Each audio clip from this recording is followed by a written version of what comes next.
Hello বন্ধুরা, কেমন আছো তোমরা সবাই? আশা করছি তোমরা সবাই খুব ভালো আছো। প্রত্যেকদিনের মতো আজকেও নিয়ে চলে এসেছি বেশ কিছু কিচেন টিপস। আর যেই টিপসগুলো জানা থাকলে আমাদের সংসারের কাজগুলো হয়ে যাবে অনেকটাই সোজা।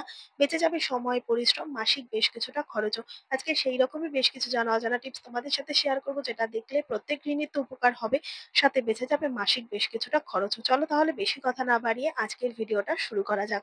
বাইরে রোদ থেকে ঘুরে এসছো, হাত পা ভীষণ পরিমাণে জ্বালা করছে, হাত পায়ের চামড়া বা ত্বক কালো হয়ে যাচ্ছে, দেখতে বাজে লাগছে, বাইরের নানান রকম কেমিক্যাল জাত দ্রব্য ব্যবহার করার ফলে সাইড এফেক্ট হচ্ছে, তাহলে আজকের এই ভিডিওটা তোমাদের জন্য।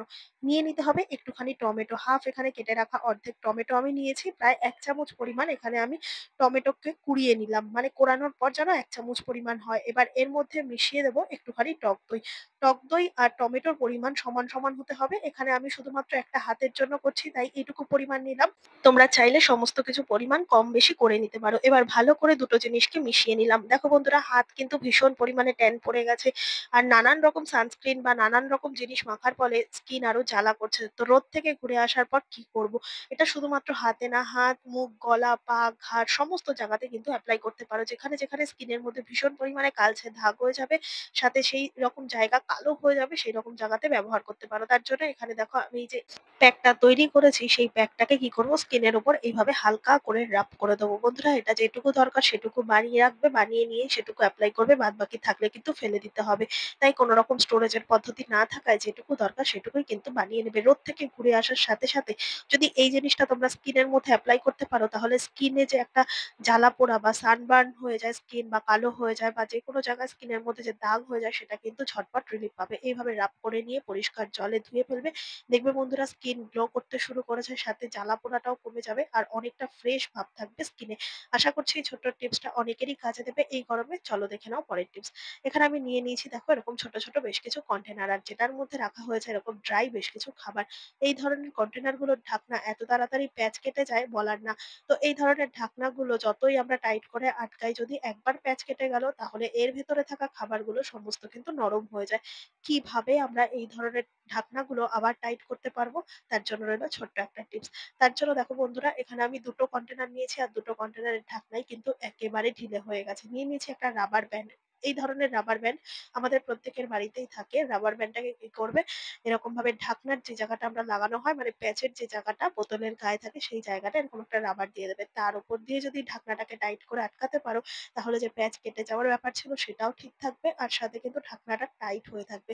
কোনো রকম ভাবে হাওয়া পাস হবে না, যার জন্য খাবারগুলো নষ্ট হবে না, নরম হয়ে যাবে না। আর যদি তোমাদের হাতের কাছে এরকম রাবার ব্যান্ড না থাকে, তাহলে কি করবে, নিয়ে নেবে সেলোটেপ। সেলোটেপ বা মাইক্রোফোন যদি হাতের সামনে থাকে, সেই টেপটাকে এরকম ভাবে প্যাচের জায়গাটা আটকে দাও।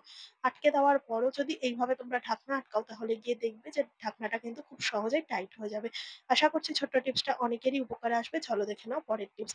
বন্ধুরা, যখন আমরা বাজার থেকে অনেকটা কলা কিনে আনি, কলাগুলো দু একদিন রাখার পরই কিন্তু এরকম কালো হয়ে যায়। আর যদি কালো হয়ে যায়, তাহলে সেই কলা কেউ খেতে চায় না, যতই ভেতরে ভালো থাকুক না কেন।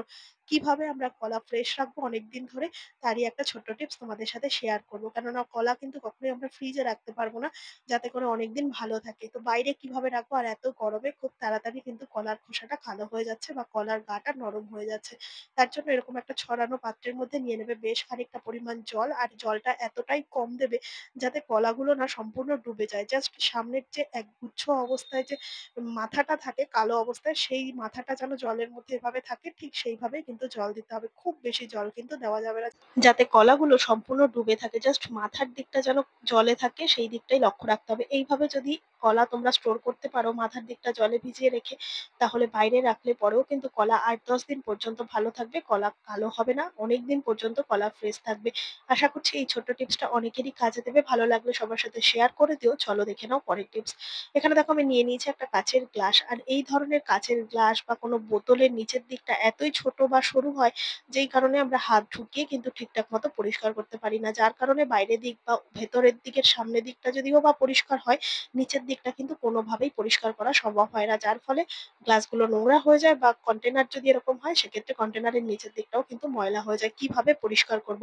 যার জন্য নিয়ে নিয়েছি এরকম একটা স্ক্রাবার, আর নরম স্ক্রাবার নিতে হবে। নিয়ে নিয়েছি ছাঁকনি বা কোনো কিছু এরকম হাতল টাইপের থাকলেই হবে, গ্রেটার হোক, চামচ হোক, এরকম একটু লম্বা ধরনের হাতলগুলো হয় না?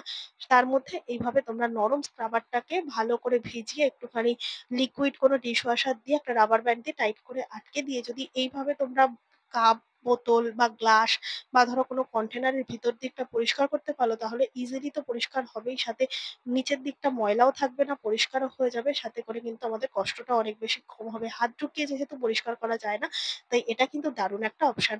আশা করছি ছোট ছোট টিপস গুলো কাজে দেবে। ভালো লাগলে লাইক করে পাশে থাকবে। চলো দেখে নাও পরের টিপস। রান্না করতে করতে গ্যাস শেষ হয়ে গেলে কিন্তু প্রত্যেক মহিলারই অসুবিধা হয়, ঠিক যেরকমটা আমার। দেখো বন্ধুরা, রান্না বসিয়েছে, তারপরেই কিন্তু গ্যাস শেষ হয়ে গেছে। এবার গ্যাস কতক্ষণে পাল্টাবো তার উপর কিন্তু আবার রান্না বান্না শুরু করবো। এরকম ভাবে যদি গ্যাস শেষ হয়ে যায়, তাহলে প্রত্যেক মহিলাকেই অসুবিধার মধ্যে পড়তে হয়। তাই বন্ধুরা, যখন আমরা গ্যাস চেঞ্জ করব, নতুন গ্যাস লাগাবো, তখন কিন্তু সাথে করে এরকম ভাবে আমাদের যে ডেটটায় লাগাচ্ছি সেই ডেট লিখে রাখতে হবে। তাতে করে আমরা খুব সহজেই বুঝে নিতে পারবো যে এই গ্যাসটা আমাদের কতদিন যায়। অনেকের 15 দিন যায়, কারোর 2 মাস যায়, কারোর 1 মাস যায়। তো সেই ডেটটা লেখার জন্য কিন্তু আমাদের হাতের কাছে সবসময় জন্য চক বা এরকম কোনো রং থাকে না। তাই জন্য আমরা লিখতেও পারি না। এবার সবার ঘরে তো ছোট বাচ্চা নেই যে সবার কাছে রং অ্যাভেলেবেল থাকবে। তো আমাদের প্রত্যেকের কাছে কিন্তু এমন বেশ কিছু মেডিসিন থাকে যেটা কিনা এক্সপায়ারি ডেট হয়ে যায়। আর সেই ওষুধ দিয়েই কিন্তু আমরা খুব সহজে এই ডেট গুলোকে লিখে নিতে পারবো। তার জন্য দেখো বন্ধুরা, এখানে নিয়ে নিয়েছি এরকম একটা ছোট্ট পুরনো এক্সপায়ারি ডেট হয়ে যাওয়া মেডিসিন। আর এই মেডিসিনটাকে দিয়ে কি করব, আমরা এই সিলিন্ডারের গায়ে যে ডেটটা আমরা গ্যাস চেঞ্জ করছি সেই ডেটটা কিন্তু লিখে রাখতে পারবো। কোনো রকম চক বা কোনো রকম রং যদি নাও থাকে, তাহলে আমাদের কোনো রকম সমস্যায় পড়তে হবে না। আর এই ডেট দেখেই আমরা বুঝে নিতে পারবো একটা গ্যাস আমাদের কতদিন যায় বা কতদিন যেতে পারে। গ্যাস যখন পরিবর্তন করব, নতুন গ্যাস লাগিয়ে যদি হাতের কাছে চক বা কোনো রকম রং পেন্সিল না থাকে গ্যাসের গায়ে দাগ দেওয়ার জন্য, কেননা যেহেতু লোহার হয় তাই যে কোনো ধরনের কিছুই কিন্তু দাগ কাটতে পারবে না, বা লেখাটা স্পষ্ট করার জন্য কিন্তু এখানে আমরা এই ধরনের এক্সপাইরি ডেট ট্যাবলেটের ব্যবহার করতে পারি। এইভাবে এক্সপাইরি ডেট ট্যাবলেট দিয়ে যদি আমরা সিলিন্ডারের গায়ে ডেটটাকে লিখে রাখতে পারি, তাহলে খুব সহজে আমরা সেটা দেখেই বুঝে উঠতে পারবো। তাই আমাদের গ্যাস শেষ হওয়ার আর কোনো রকম ভয় থাকবে না। তো আশা করছি আজকের এই ঘরোয়া টিপস গুলো তোমাদের অনেকটাই কাজে দেবে। ভালো লেগে থাকলে লাইক, কমেন্ট, শেয়ার করে পাশে থাকবে। আমার এই ভিডিওটা কে কোথা থেকে দেখছো কমেন্ট করে জানাতে ভুলবে না। দেখা হবে আবারও অন্য কোনো ভিডিওর সঙ্গে। ধন্যবাদ।